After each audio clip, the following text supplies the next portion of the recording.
The characters in these really sort of flash moments of humanity connect with them whilst everything's moving so quickly. Kathryn's experience in doing all the previous films that she's done on the American military, it's filled with people that are experts and do their job well. Topic of nuclear war, the kind of enemy isn't the procedural or one person that gunks up the system. You didn't want to watch this movie and kind of go, oh God, well, if only they had these sorts of people working instead of that idiot.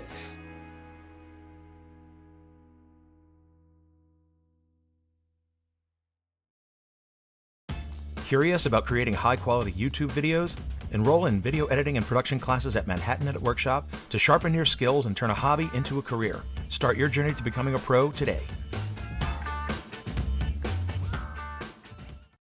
Hey everybody, this is Josh from Manhattan Edit Workshop, welcoming you to the 50th episode of Sight, Sound, and Story. Yes, Sight, Sound, and Story has officially hit its midlife crisis, so expect us to be buying convertibles and expensive things that we don't need to medicate ourselves. We have a great evening for you tonight. We got Kirk Baxter, ACE, longtime editor of David Fincher's, and tonight we're going to be talking about his collaboration with Kathryn Bigelow on House of Dynamite. A great movie, a really scary movie, and a very plausible one. Maybe more so now if we're not getting political in these times. But let's keep it to the art of the film. Chad Anderson is going to be moderating. He's our friend. He's an instructor here. He's an incredible guy. It's going to be an amazing event tonight and our 50th. So we're kind of in a mood to celebrate. So please join us and enjoy. We're going to thank our sponsors. We got ACE, AJA, Edit Stock, and Filmmaker U all on board making these events happen. And of course, I would be remiss not to mention Jason Benke and Janet Dalton from Manhattan Edit Workshop doing all of the technical wizardry, inviting all you people to come to join us for these events. Without them, these would not be happening. So please give them a shout out and thank them in the comments for all the hard work they do. But without further ado, let's talk to Kirk Baxter, ACE, and Chad Anderson. I don't have three initials to talk about what a good guy he is, but rest assured, he's got the goods. So sit back and enjoy the ride. Hello, and welcome to another edition of Sight, Sound, and Story, where we have the unique pleasure of talking to the artists and creators behind film editing, sound, and cinematography. My name is Chad Anderson, and today I am delighted to be joined by the editor behind the intriguing new Kathryn Bigelow film, A House of Dynamite. I would like to introduce Kirk Baxter, whose work on such films including Gone Girl, Mank, The Social Network, and The Girl with the Dragon Tattoo, as well as many others, and in addition has worked on one of my favorite TV series, Mindhunter, which deserves a season 3, but unfortunately, I'm not going to get one now. So we're going to ignore that, but today we're going to talk about House of Dynamite.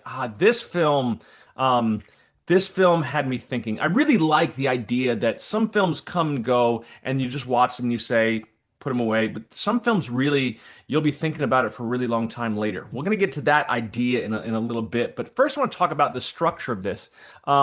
This film was told in 3 parts or 3 chapters. As an editor, I don't know how I would approach that. Do you separate each chapter as its own thing and then go back to it? Because there is a lot of cross parallel between the chapters. How do you manage that, Kirk? I leaned heavily on my assistants. Jennifer Chung, who is a first assistant editor, I said to her because it was written as 3 chapters. So I had asked her to give me every possible thing that I could edit to that's been filmed that supports scene 1, scene 2, scene 3 in folders. And I got to edit the story in story order. So there had to be a little bit of sort of going back and redoing once I got to the end of chapter 3. Mm-hmm. But the beauty of sort of doing it in story order, I don't know, they brought in an efficiency to it. And I always had everything that I needed. It wasn't sort of, oh, I'm going to cut this now, and when this other person speaks, I could go over there, but I don't have that material yet. So let me work out a way to I had everything. So I was able to do a really good fine pass on each chapter. The only thing that really needed to change was, let's say I was using the president's audio in chapter 1, and Yeah. I was on camera with him in chapter 3, and I chose this, a separate performance for being able to see it. I wanted to use the exact same audio in all places, so it Sure. was identical with its timing, with the media we're using, everything. So there was a lot of going back and stretching things out for things that physically took longer to do when you were on camera than they did when you were just a radio play. But it seemed it read confusing, not so much confusing, it read challenging. When I read the script, I was like, Sure. oh my goodness, this is going to be hard. Hmm. Um, but there's a logic to it, and there's a logic to Kathryn in that she will let the sort of material lead, as in, I was never asked to do something that wasn't inherently occurring with what she shot. So it wasn't sort of, I wish it was this or I wish it was that, and let's try to twist it into something that it's not. You just exploited the best of what you had, and the script could change to the material we got. Yeah. I think it's interesting because within each of these chapters, the first chapter kind of teases some ideas. You have some people on the phone who you can't see. You hear them out of breath, and there's some moments there that you're like, oh, I connect chapter 1 to chapter 2.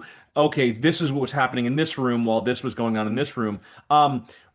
Was there a difficulty in choosing when not to show something? Like, oh, we have footage of this, but I'm going to save that for chapter 3 versus chapter 1 because this needs to maintain some kind of mystery of like what's going on in the other room in terms of style. There's a difficulty with everything. Um, there's a minutia to all of it, but it was designed to go up through the layers of government. So, the first chapter was supposed to be with the Situation Room and with Fort Greely and um, FEMA. So Hmm. then it sort of moves up a level. So who you do meet outside of that, you're only meeting on screens. You're only hearing their audio, or you're meeting them on a screen. And then those people that were sort of introduced as if they weren't really main characters, then they open up. Um, so it was sort of designed to work that way. We could have rejiggered it if the plan failed, but the plan Yeah. didn't fail. And where I sort of went off kind of blueprint was that I did a bit more repetition than was written, with things that were sort of teased in the first chapter. I enjoyed repeating those sentences, key sentences, to lock you into where you were. So there's a little bit more of that than what was on the page. I think just because it was just enjoyable and Yeah, I think it so. I helped. think the idea of it being synchronous, like, oh, here's where we came in this chapter, here's where we are in this chapter, and you can kind of create that like kind of framework between the two chapters of having those like markers of saying this is happening here. Okay, this Yes. was what he was doing with it. This is what who he was yelling at when you didn't see him on screen, and we have that connection in between there. Um, what I found really enjoyable about this is there's a sense of that these people in whatever level of government they are in are absolute consummate professionals. And they've trained for this and they've practiced for this, but this time it's not a drill, and this time it's conceivably real. And so the way I describe it is there's a sense of like control over chaos. Like I'm trying to like do what I prepared for in a million trial runs here and be completely calm while there's a minor little like snippet of I'm sort of freaking out. And that's in a lot of the timing of hitting that little bit of like sweat and tension and grabbing for something to contact somebody and looking in different directions of like no, is this for real? There's so many moments like that. How in terms of timing of the edit do you get that sense of when to show chaos while still maintaining this focus of control throughout the narrative?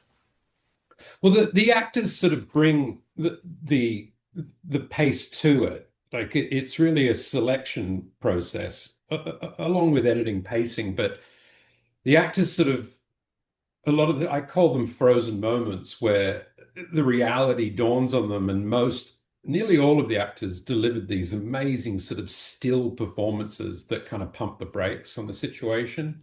Hmm. Instead of it always being this kinetic energy of movement and ticking clock, they bring this sort of like, holy fuck, stillness to it. And I was always seeking those out because I think they're great performances and the actors deliver it well, and it plays well to sort of to ground the audience in it being a human tale, and that the characters need to sort of work in these really sort of flash moments of humanity to be able to connect with them whilst everything's moving so quickly.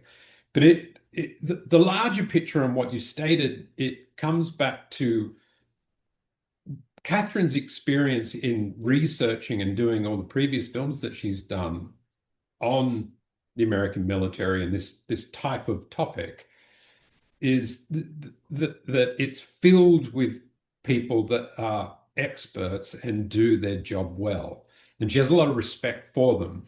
So when Sure. she's doing the topic of nuclear war, the kind of enemy isn't the procedural or one person that gunks up the system. You didn't want to watch this movie and kind of go, oh God, well, if only they had these sorts of people working instead of that idiot, everything would have worked out. That was never the point. And it's not really the point which administration's in office, who's in place. The point was nuclear, that Yeah. there isn't really a good outcome for this. So she wanted to show them as professionals, and they do drill it day in, day out. And even those that drill it day in, day out still get this kind of, adrenaline and upset sort of reality of what's coming. One of the things I found so enjoyable for me was Tracy Letts, because he's the one person that doesn't melt down. That general is so ready for this and prepared that his sort of human reaction, what leaks around the text, is frustration rather than humanity. Like his human element is like, get out of my fucking way. Yeah. Yeah. Whereas everyone else is a bit more, Jesus Christ, this is happening. Yeah. Yeah. It's almost like he's got nobody he needs to call. He just needs to do his job as though it were he was a machine that just does his job. And Yeah, he's like, people have been preparing for this the whole time, and drilling this again and again, but he took it seriously and he, did the homework and now he's yeah. just He's like, in. this is now a game of odds. There's nothing great's going to happen moving forward from here, but we can have worse odds or better odds. And he's just playing the line. So I am interested. You mentioned Kathryn Bigelow and her work, doing other military government films like The Hurt Locker and Zero Dark 30 and those films. Um, uh, I'm always interested in the relationship between the tone the director gives to the rest of the crew, whether it be the cinematographer or the lighting or the editor. Was there a tone going forward that you had a kind of a mantra in the back of your head of like, this is what I need to achieve to tell this story, or what kind of a mood am I going for into there? With Catherine, there's a realism. Like she's after realism, but it's almost like documentary. Yeah. So the honesty and the realism it sort of becomes, I guess, the glue to it all, or the defining rule. She's okay with, you know, focus being slightly late or camera being bumpy or whatever sort of artifice there is. I think it all just weighs into that kind of capturing the chaos feeling of it. Um, that was one of the main things. And I mean, she was pretty easy to work with in terms of getting along. She was such a fan of the work of everybody's craft in it. She was such a fan of Jeremy Hindle and the sets that he built. She's such a fan of Barry and his camera work, the actors' performances. So she would sort of, watch selects with me and to help us sort of zero in on what we wanted to aim at. Um, and she really provided enthusiasm and confidence. So that was it. And she creates this, like a very good leader. She created this illusion that I was in charge of, kind of like, Kirk, come on, go make this movie. And Mhm. every now and again, when I colored out of the lines and she had something to say, I was like, what? Uh, oh yeah, we're doing this together. Which is Yeah, really smart of her. Like she wasn't, as much as she was around, she wasn't leaning on me. She was she was a part collaborative. of all of it, but wasn't heavy-handed. I interviewed recently Paul Otteson, who was the sound engineer, recording mixer for Yeah, this. he's awesome.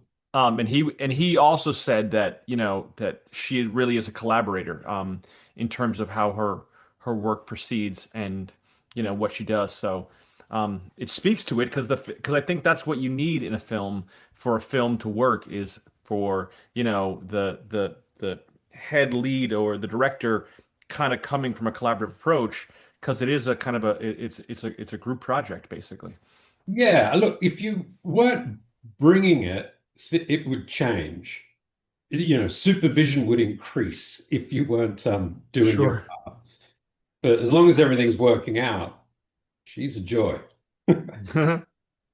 Let's take a look. I want to take a look at this clip. This is the Tracy Letts playing General Brady that you mentioned, and his level of control in this situation. I want to take a look at this clip, and then we can talk about it for a little bit. These are the circumstances. In little more than 7 minutes, we will lose the city of Chicago. I can't tell you why, or why we're seeing North Korea, Russia, China, Pakistan, and even Iran raising their alerts and mobilizing their forces across air, land, and sea. Perhaps, as Mr. Barrington suggested earlier, they are simply and innocently responding to our posture. It is also possible that they've seen our homeland is about to absorb a catastrophic blow, and they are readying to take advantage of that. Or this is all part of a phased, coordinated assault with far worse to come. I simply don't know. What I do know is this: if we do not take steps to neutralize our enemies now, we will lose our window to do so. Like you said, he is fantastic at that. He is fantastic at kind of just owning the room and being the guy you want in charge who can just tell it to you straight and quickly. It's well done. How was the scene to edit? There was a lot. That was the area that had the most amount of footage. So there was a lot. There was a lot of choices for him. Really, Tracy's bringing it, Hmm. but in terms of how I can best support him is to use the best of him. It sounds pretty simplistic, but that's what we're doing. He also, because it was such a long monologue of his, he'd tell you himself. I sat next to him once in a Q&A when he did say it. He would have these moments where he would glance down because he had the script in front of him, and he would read from it and then come back up. I never, so when I choose to go to the board is when he glances down and all of that gets removed. So, you remove sort of any kind of nod to filmmaking. And then it's just trying to keep Tracy as intense and stern as possible. Like he's supposed to be Hmm. sort of pinning everyone else back on their heels so that where there's no other choice to follow but his. So truly everything is about Tracy Letts' performance in that. And Yeah. everything else that we cut to is just supporting him. In terms of that, what I appreciated, which I was reminded of, was the idea that you do have this clock running. You do have this timer that's giving you kind of a window of the suspense. It's like the Hitchcock bomb under the table kind of analogy, where you're just building the suspense of like, no, this is coming. It's coming really slow. You've got 7 hours, 14 hours. You've had this length of time, but it just time keeps getting shorter and it keeps getting quicker.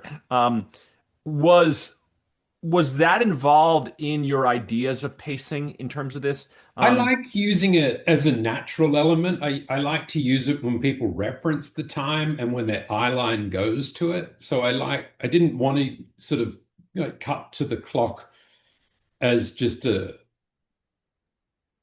know, as a convenience. There was points later on in other scenes where Barry got really in tight to it, and they were beautiful blurry shots, and Yeah.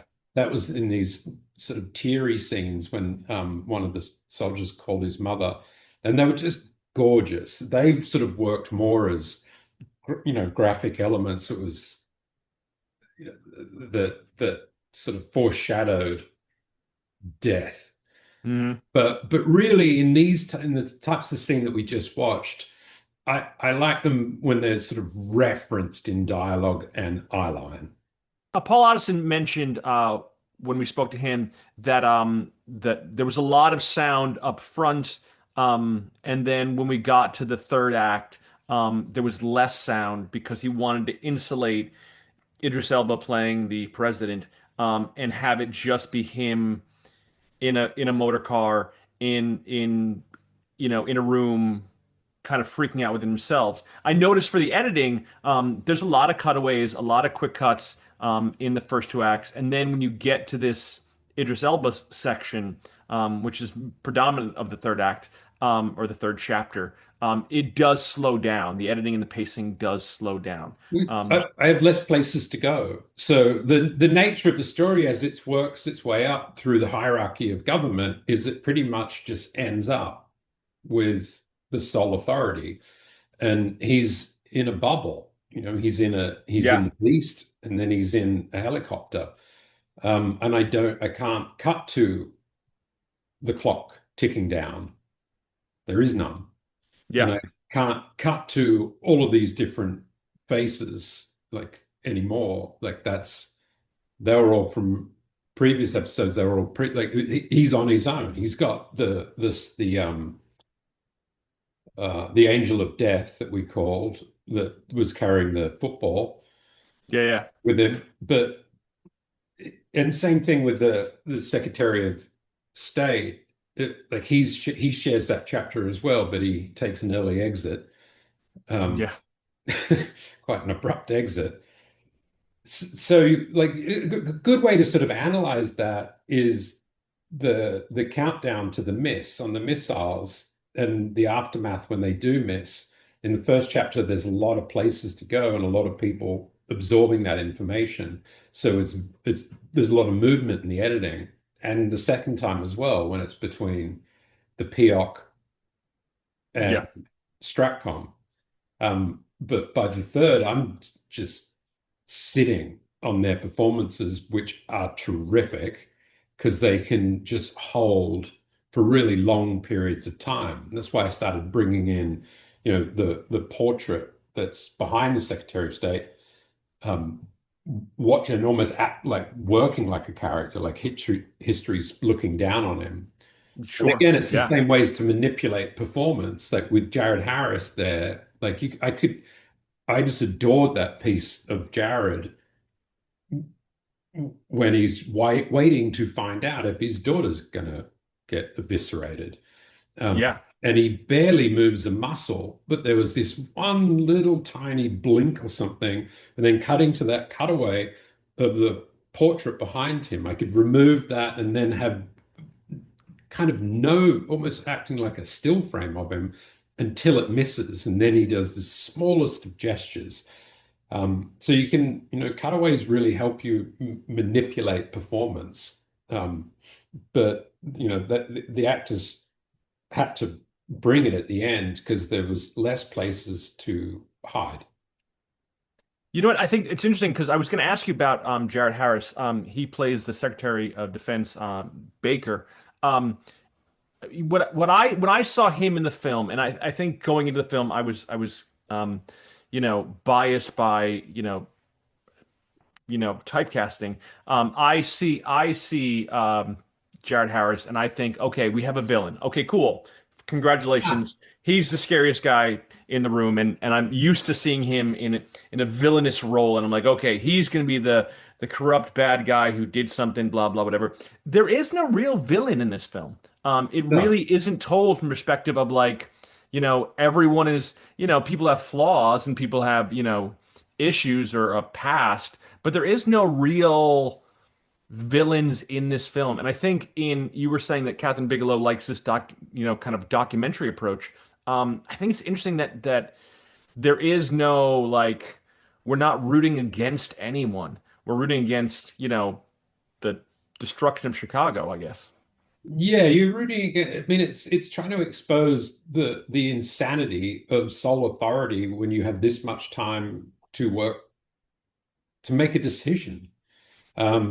So it's not, again, it's sort of why the ending is what the ending is, so that the movie doesn't focus on a rogue actor that sent it.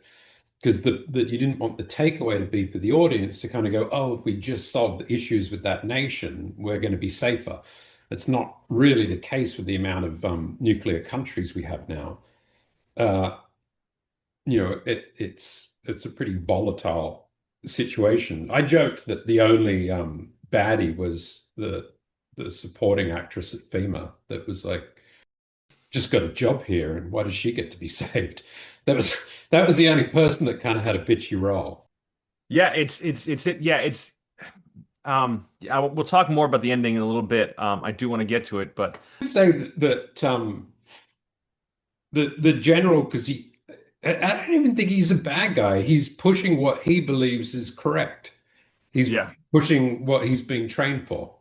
yeah. Um, so I do think you're showing sort of competence with everyone. Even the sort of scene with the Russians, they seem perfectly reasonable to me. Yeah, like they're in a situation where they're, waiting for a counterstrike and an impending counterstrike, and they need to know that like is a counterstrike coming, and Yeah. so and that is a word that is a reasonable fear of theirs, and so Which it makes it is all the more chilling to me when it is quite human and rational. yeah. They're all placed in an irrational situation. In terms of your relationship, you've talked about a little bit about relationship with Kathryn Bigelow as a director. I'm always fascinated by the idea, and I ask this question on all the time, is were there moments where something wasn't working the way that you thought it should be or wasn't working the way that it should on the script or on the story outline that you had to say, hey, we can include more of this, or we can include some of this. In terms of generally, how much freedom are you given from a director to kind of, do they have a specific, hold fast vision and it shouldn't be touched, or can you work against that if you feel like something's not working the way that it should and the story's not being told the way it should? Oh, Catherine's totally open. She deviates from the script when she's shooting in terms of dialogue and improvising. Actors are free to deliver the intention but use different words. Um, it was okay for me to do more of the double ups that I was up to. It was okay for me to reduce scenes that I didn't think were required. Um, we did a little bit of rearranging. Like one of the main reconstructions happened that was in chapter 3. Um, felt like there was a bit of an energy or a pacing issue when it went to Africa. Hmm. It all of a sudden the again, because what we talked about before was that we couldn't sort of cut to boards and a clock, and you've got, you couldn't have this reminder of the graphic element of nuclear coming in out on a map. It had to be verbally said. And I can't remember exactly what we used to go from before we went to Africa. But it was almost like we went on vacation right at the time when we're supposed to be stressed about it. And by repeating the scene that was only intended to be in chapter 2, which was the post-analysis of the calls to Russia, you're supposed to just hear the president, and that was it. Kathryn filmed Idris through all of that, didn't just record his voice. was really smart in making that choice to film him. I think she did it just to get the best performance so that he knew the camera was on him and he wasn't just sitting in a car recording dialogue. So that whole conversation that we heard in chapter 2, I completely repeated it in the helicopter. And Noah would never write something that way because there's no new information for people. But experience it through Idris was just like getting it all brand new again when he was sort of saying, if this is what you believe, then your choices are surrender or suicide. Like having that hit Idris and Idris's face and him saying, I need a minute, and being reminded that he's only got 2 minutes. Then you go to Africa, and now that's a pressure cooker. Like those shots are way more, instead of a sort of, feeling a little bit adrift, you can take your time and actually make it longer and be on these beautiful shots of elephants and see them under the context of what's at stake of being lost. And then it sort of snaps back into, did you say nuclear? But that dramatically helped all of that area just by putting pressure on Idris's face with dialogue just before you went to it. So things like that, and we followed the blueprint, and then we kind of went, did we sort of take our foot off the gas towards the end of this?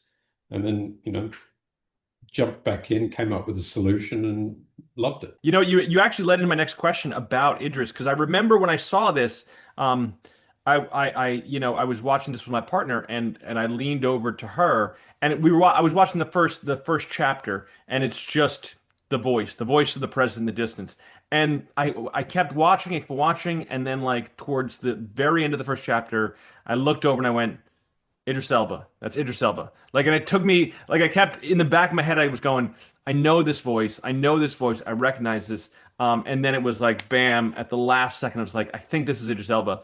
And I was wondering while I was watching it, if are we ever going to see the president, or is he just a voice, a voice actor at this point?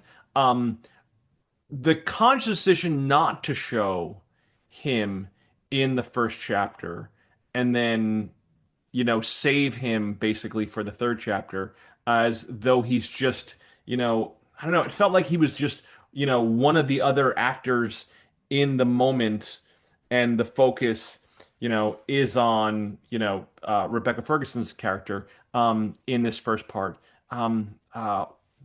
Was that by design? Or how'd that come about? Again, it was by design. We had protections in case the design didn't work, but it was by design. If you're going through those layers of government, we didn't want to just keep cutting to the president. So here's the exclusion to it that is in all chapters. And I thought it was brave, the choice to just hear him, and it had a bit more reality to it, because he isn't accessible to the lower tiers of government. He is just a voice that tunes in kind of part way into, and if we're telling a story, with the video conferencing, he's not video conferencing as he's running from a basketball court and into, it doesn't, like the way it was designed and structured, that wasn't the case. To feature him, it would really be cutting to him in situation, and it just seems stronger to wait for him. And I leaned into that idea by cutting in the second chapter into his black square and sitting on it, like a well, like a void for a really long period of time. So it did make you kind of go, who is this guy? Where the hell is this guy? And we did a lot of extra recording of, like, can we find POTUS? Where is POTUS? Like, we got to get, and dropping all of that into the background chatter, and just wanted to make it more of a relief when he did finally turn up. And that also plays into this thing of, even when you're getting the same information given to you from three different perspectives as you go through these three chapters, you have this sort of human reaction that it's going to work out better the next time as we go up through these things. It's like, I Mhm. know that missed before them, but these guys are now like they're in charge now, and something might work out, and that nothing works out. I think what I thought was interesting was the idea that you talked before about like these people are all professionals and these people are all experts, you know, and you look at the situation, you say, oh, they've been preparing this for their whole, their whole career. They've been drilling this and going over this. In American politics, the president hasn't, No, the president, that's one of the main points of the movie is that everyone's prepping for it, but they're not in charge. The and person that's yeah, in charge has not yeah. at all. And yeah, he comes in as this other voice of like, what's going on and what are we doing and how do we do this? And I think I was wondering, for me, I thought, seeing Idris Elba and knowing Idris Elba as an actor, he kind of, rules whatever scene he's in. Having as a voice is kind of taking away his influence as a face or as a persona and making it just, some guy who got the job who now has to figure out nuclear holocaust, and, in the span of less than 4 years of figuring out what these people have been doing. Well, this came like with Noah's research. He asked these direct questions from people that were in these rooms of how often did I think it was around Clinton.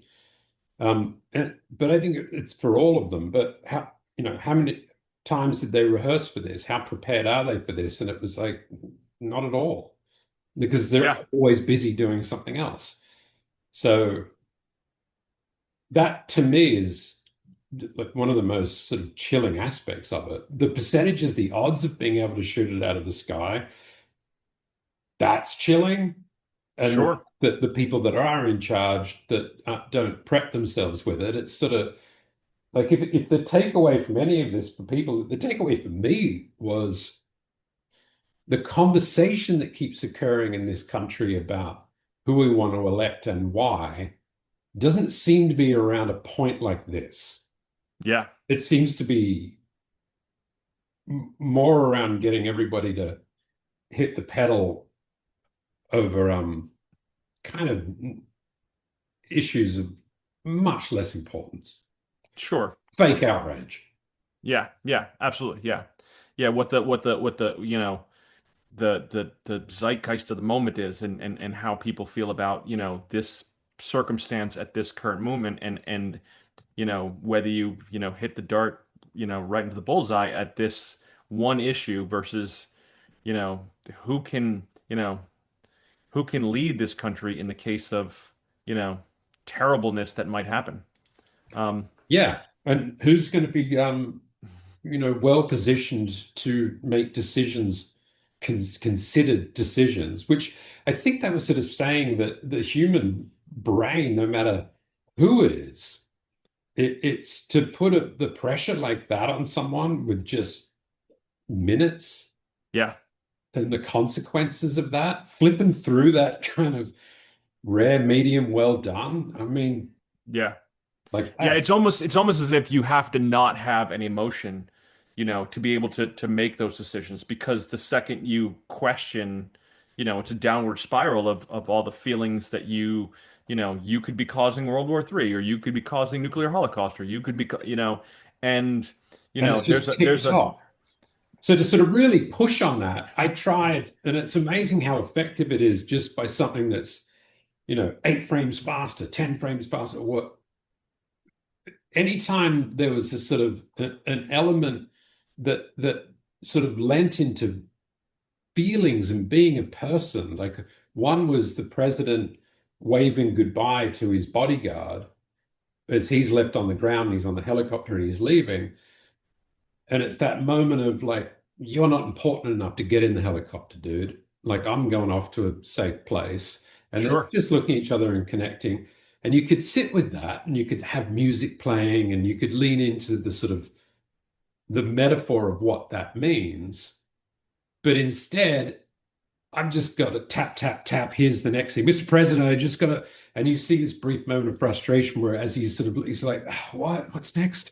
So they're already on him. And it's the same thing when Secretary Baker goes off the roof. You could marinate in that, but it's like, okay, I just got a phone call from the Russians. Like, there's just no time for anything. And it just keeps assaulting him. Yeah, I think it's interesting because there's, these, not the bad mouth of the films, but there's these, heroic action films where the president is all knowing and all powerful and all, Independence Day kind of thing where he can, rise to the occasion. That's not human. That's not real. That's not, there is no wise, superior, sci-fi action movie leader who's going to just, save us all with their brilliance and, it's. But we're supposed to be electing him. I want to take a look at this next clip. This is a clip of Anthony Ramos, who plays Major Gonzalez in this hitting a bullet with a bullet. This I loved repeating that line. Yeah. It's terrifying, but true. So let's take a look at this clip here, and we can talk about it.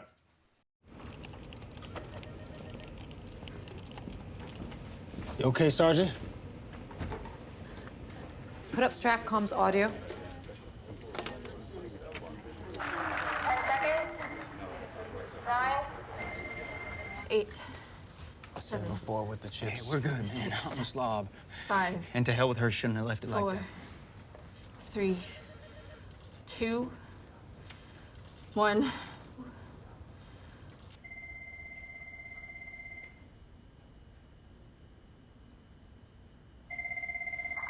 Confirm impact. Confirm impact. Stand by, confirm. Hold. Come on, what are you waiting for?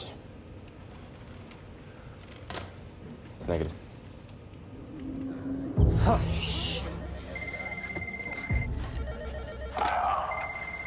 Negative impact. Object remains inbound.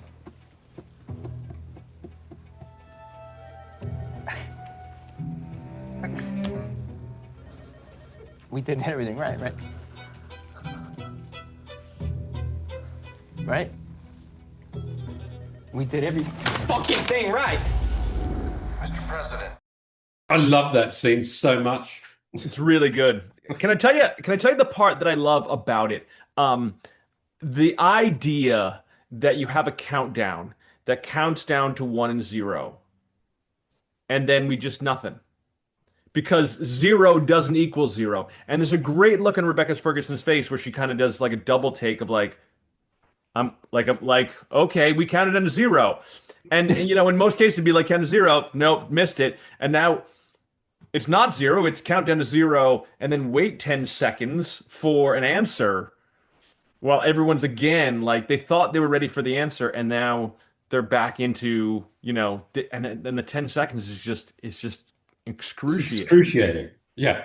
And all the oxygen comes out of the room. I did that. I cut that in December in my little editing shed in Springs, Long Island, before we'd set up a cutting room. And we weren't playing with music yet. We didn't have Volker involved, so I didn't have score. And my God, it worked without music. It worked on its own. And it gave us the confidence to kind of go, let's not score this. Because just the sound of when you get down to 3, 2, 1, 0, you want to hear this bang. Something, yeah. Like something occur. And the reason it stretches so long is I had all these great reactions. So you could have just done one of Rebecca, like, what is that? And then, oh, it missed. But I stretched it because I wanted to. It sort of starts with selects of going, well, that's good, and that's good, and that's good. And all those two shots are doing the same thing. We don't need that second one. And as you shrink it down, it was like, well, this holds. Like we can stretch it out. And I didn't have the foresight yet to kind of go, whatever the template is of chapter 1, we got to repeat that as we go. So there was a little bit of give and take of, can we support this in chapter 2? Can we support it with less people in chapter 3? and I wanted it to be identical, like exactly the reads, exactly everything. Um, but I don't, it just worked out. One of my favorite parts is it's not like it's a fluke because Kathryn and Barry got all the shots. But one of my favorite parts is restraining that music and not bringing it in until the miss, and then it kind of comes in the gut, and that Yeah. whole music that supports and follows is so helpful with the realization of what's coming. And I think, you said it before, is that you're waiting when you get to the zero, the countdown, you're waiting for some huge graphic or confetti to pop out or some huge USA. some huge moment there. And I don't know who the actor is, but the way he just like stares at the screen and begrudgingly mumbles out negative, Yeah. is so like real in that it feels like I And the fact that it's a mumble it's a mumble. Yeah. helps needing to go to the board for it to pop up as a negative, to visually see it, and then you get the reaction of everybody. And it helps when it reaches chapter 2 that it's a mumble because we've now got Jason Clarke kind of going, "What did he say?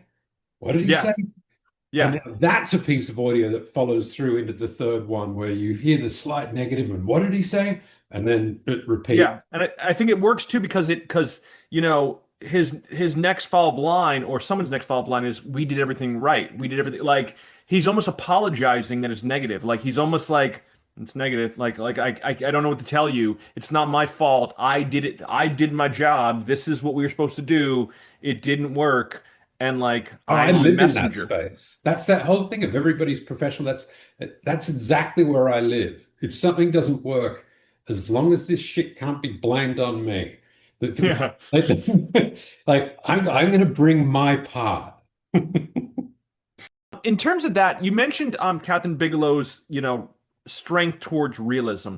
Um, I imagine, and I don't know the military defense system as well as an actual general would, but in terms of the realism versus the dramatic elements, was there some like, hey, you kind of knew what was real, but the dramatic moment handled better in terms of how you approach like no, this wouldn't happen this way. And you see these kind of armchair people talking about this film afterwards of like, no, this isn't exactly blah blah whatever. It felt pretty true to me. um It was true based on the information that Catherine and Noah had, and that was coming from retired three-star generals. So yeah. um, we thought we were doing something extremely accurate, and we filmed to a whole bunch of that community. The first screening we had as a movie was to a bunch of generals and to Washington Interesting. think tanks. It wasn't to Netflix. It wasn't to studio execs. It was like Catherine's main thing. I remember whispering to the producer, Greg, and saying, if anything's going to change this movie, it's this screening right here. Because if this crowd calls bullshit to Kathryn, she's going to Yeah. jump through hoops. Um, but the critique that we had, because we as a filmic construct, we didn't want to say where it came from. So you can people that want to really believe in the might of the US military, there was conversation of that would never occur. You would be able to know where it came from, which is why the line is in there that with AI, like this, like how did they block the signals? Did they block the satellites? Is this a cyber attack? Now that's perhaps a little bit unknown. That's uncharted territory Sure. in terms of how effective that could be. Can it blind everything? I don't know. I'm not an expert on that, but I think it would be a challenge to say that that was impossible. Then In terms, I know that the government disputed, the current administration disputed the percentage of likelihood of hitting a bullet with a bullet, and they counted it with it's 100% effective, and Yeah, of course it is. which sort of made most people that are informed kind of laugh because it Yeah. is absolutely not. Um, Yeah. so that's really all. What I found interesting was, and it was one of those films, again, like I said, it's one of these films that I like because I get to think about it for like a week later, and I get to kind of parse over different parts of it.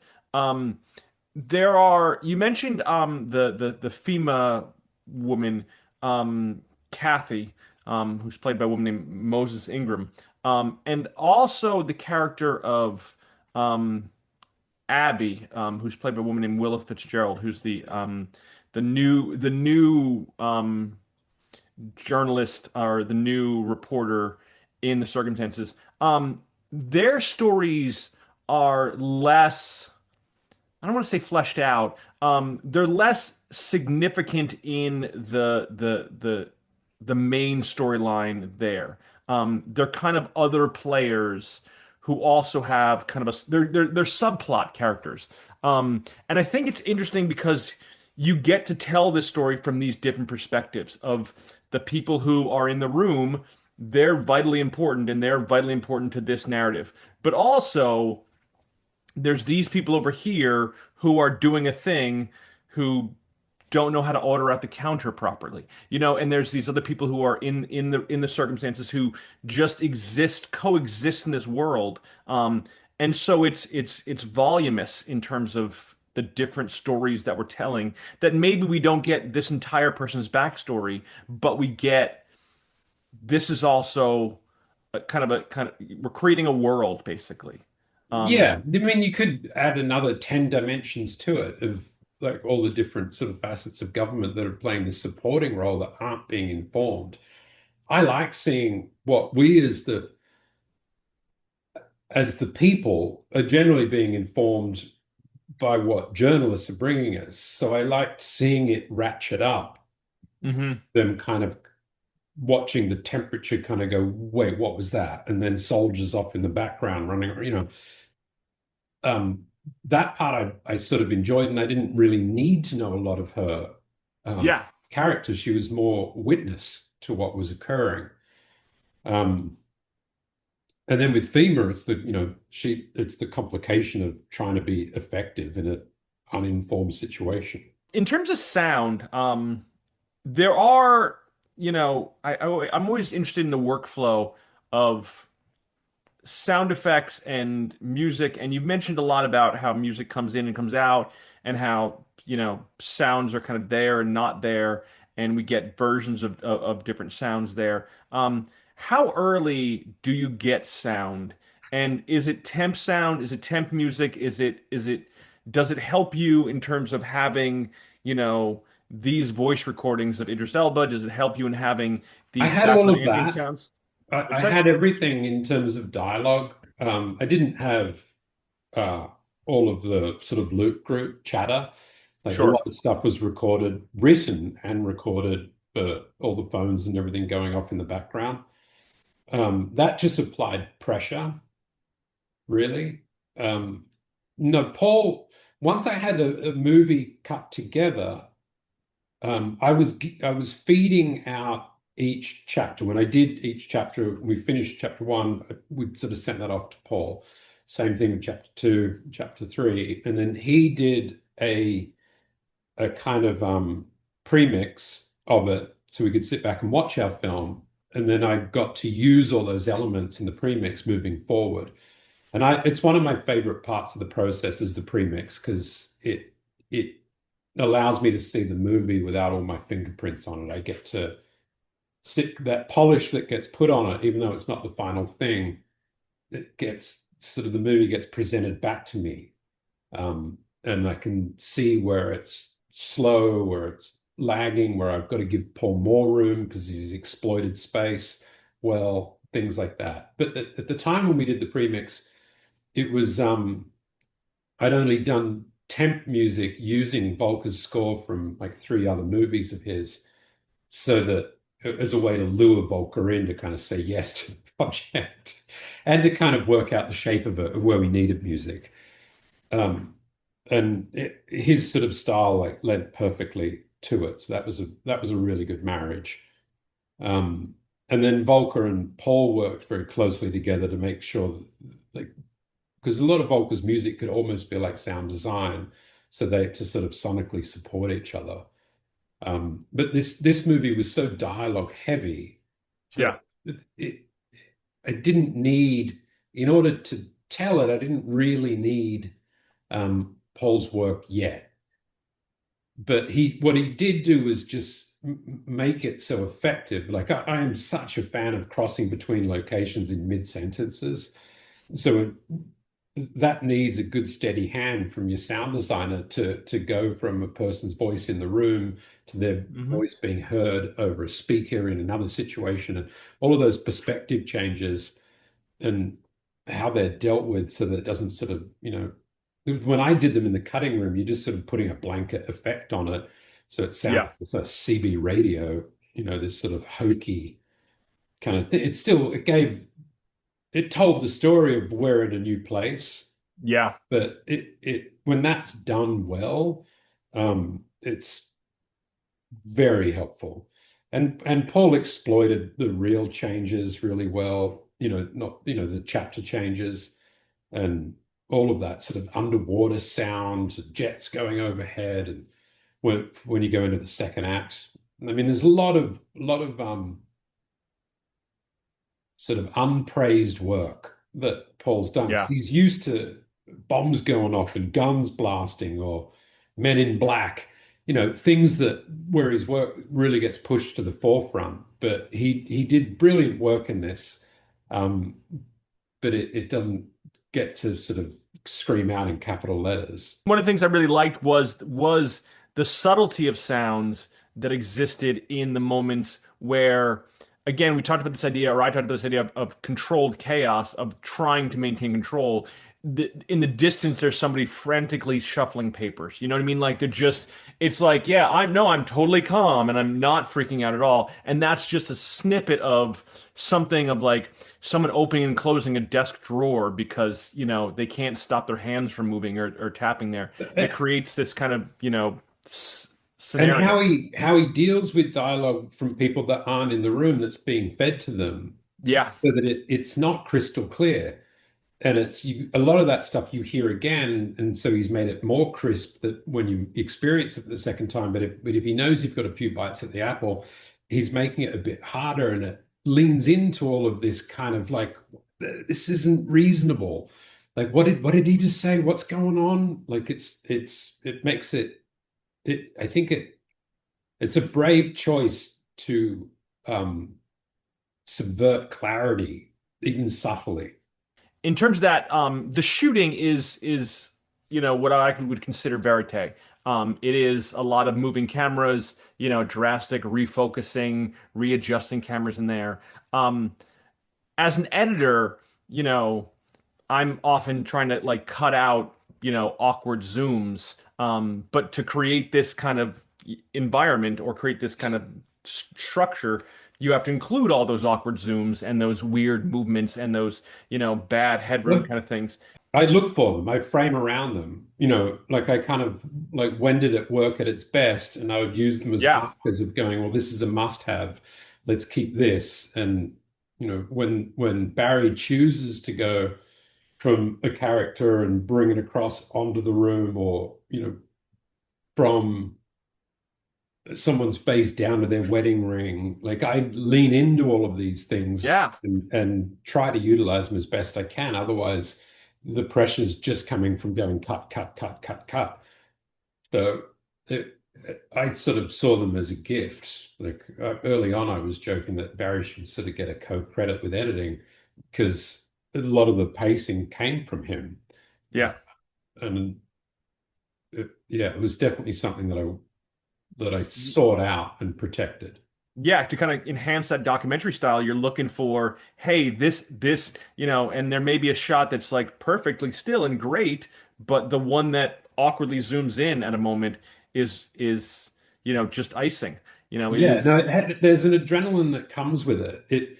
I guess it was never really said this way in the cutting room, but you instinctually knew that the takeaway from the film, it needed to feel as though it was witnessed, not crafted. And all of that sort of work that Barry's style leans into that. And so they don't they don't rehearse, they don't put down markers everywhere for the actors to hit. They just sort of go have at it, and then three cameras sit on the outside with zoom lenses, and they just track what's going down. I want to take a look at this third clip that we have here. This is when they're consulting uh, Greta Lee, who's the outside expert, who's talking about why a missile strike would occur, and they're on the phone with her, and she's at a Civil War reenactment while they're doing this. So let's take a look at this clip because I have some specific questions I want to ask about this scene. Where exactly in the Pacific did the launch originate? We can't be precise, ma'am. DSP satellites missed it. You're fucking kidding. Well, why the hell does that matter? We're tracking them now, aren't we? Yes, Mr. President, we are. It's just that blinding a DSP satellite, it could indicate that we've been compromised. A cyber penetration of our command and control systems. 7, 8. Which would strongly suggest a sophisticated, coordinated assault that is only just beginning. General, there's no hard evidence of that. We need more information. The Chinese Navy has been experimenting with AI-assisted launch systems, so this could be a technical mishap. All right, that's enough of this. This is a waste of time. Sir, a cyber expert could potentially be... Yeah, we'll find one. Okay? EKV is separated from the first GBI. 1 minute to intercept. Aiden! Ma'am, I'm disconnecting you now. Oh, okay. If you have a Jeep alert, you should get moving. Huh? What happened?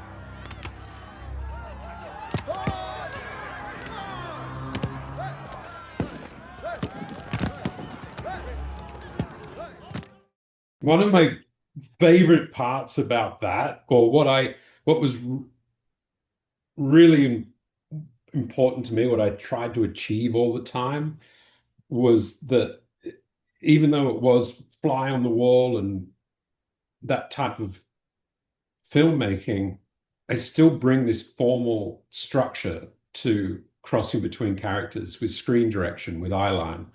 So with one person, they're on the right side facing left, you cut to the next person on the left side facing right. And as I bounce around between all these people, I stay really true to that all the way through it. And I find it helps things when you're moving fast between places, that brings a sort of a filmic understanding so that you consume it quickly.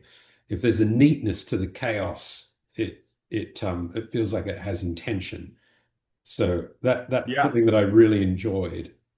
Yeah, you're maintaining 180-degree rule, even though you're in two separate locations. You don't have to do that. You can totally break that rule, but yeah, no, you could break it. I think I break it at the end when it goes to the kid. I would have stayed true if I just went to the mother's response, but with the kid saying, "Mum, what happened?" Like I looked at it of not having that line, of not having his face, and just going kind of devastated. But he brought it. So they're the sort of rules. It's like, okay, if I want to really pull this off, I'm going to dump that kid's reaction and then just go to Greta Lee. Perfect. But then I analyze it and go, okay, it's more emotional if I include the kid. Like, fuck my rules. If I can get away with it, I'll do it. Yeah, but that's great that you're maintaining, eyeline match between two separate, rooms of people talking. Well, because there's three cameras, I've got the general on both sides of the line, and I can marry these things up, like depending on where someone moves to and where they go and what side of the frame they're at and all that. And I kind of think it makes things not look haphazard or not like a student film. But, I do know. Yeah. And then the end, when it reaches all those sort of shots of the reenactment, like that's a real reenactment. So there was hours and hours and hours of footage of all of those sort of cutaways that you could do, and there was a lot of work in reducing it down so it wasn't a Ken Burns documentary, but it's just like 3 or 4 really symbolic shots of indoctrinating the youth into this idea of war. You know what? I thought that, and when I saw that scene of the kids, the little kids with the guns there, I said, "Oh, are we making some philosophical argument, and we are making some kind of parallel symbolism there of that?" And I said, "No, I'm overthinking this. I'm overthinking this. I'm seeing it there." But I'm glad you said it. I'm glad you like validated that I'm not crazy, and I'm.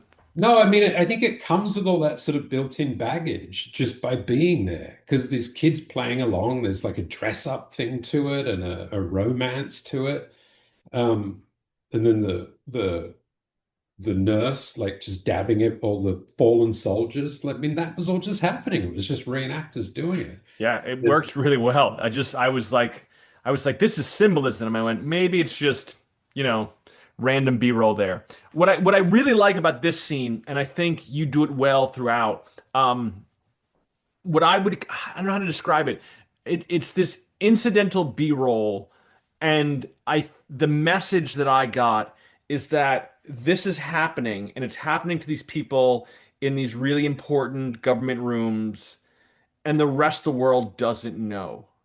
And the woman playing patty cake with a child is just going about her life. And there's a lot of scenes throughout this where people are just going apart their life. And it's kind of like this, oh, there's just a world that is unaware that Chicago is going to be devastated in 3 hours. And it's just, I think, including those kind of just random cutaways into moments that have nothing to do with this, I worked with a professor a long time ago who told me, like no footage is unworthy. There's a random scene of a dog walking that makes all the difference in your story wasn't part of your main story. And you do that extremely well throughout this.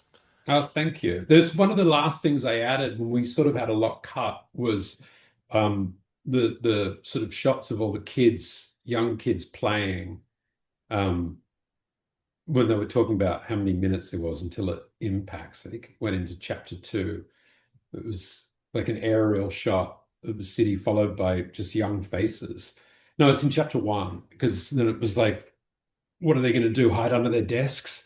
It was just bringing it back to population, to the unaware innocence. But yeah, and that was also just, it was B-roll of tourists and have you, and it was utilizing them to be that extra emotional layer.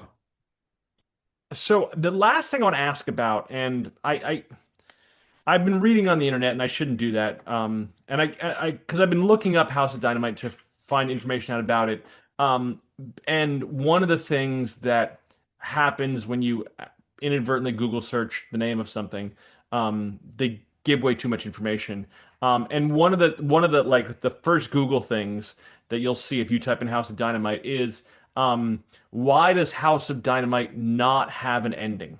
And I think it does. I just don't think the ending is formulaic resolution that people want. I think the ending is open-ended because we don't have these answers and we aren't prepared and we aren't there. What was your thought about the ending and how it just kind of ends abruptly, let's say? I would say that this is an activist movie designed as a thriller. Sure. And Kathryn, it ends it does have an ending. It's got the exact ending that Kathryn was after. Yeah. In that it puts it back on the audience. It doesn't. Like, I know that there is a want for, people want their bloodlust, and you want to see things go bang. You want a villain, yeah. But if you did have an ending, like what would it be besides pointing a finger at someone or watching devastation? And devastation has been what the majority of nuclear movies have been about, not the procedure of the reality of it coming in, but the aftermath, the nuclear porn of it all. Sure. And she was trying to get around and not do those cinematic tropes. But I mean, I get the idea for someone that's watched the whole thing through and they want to be, if they're sitting back and they just want to be entertained Sure. with your story. And she was more challenging than that.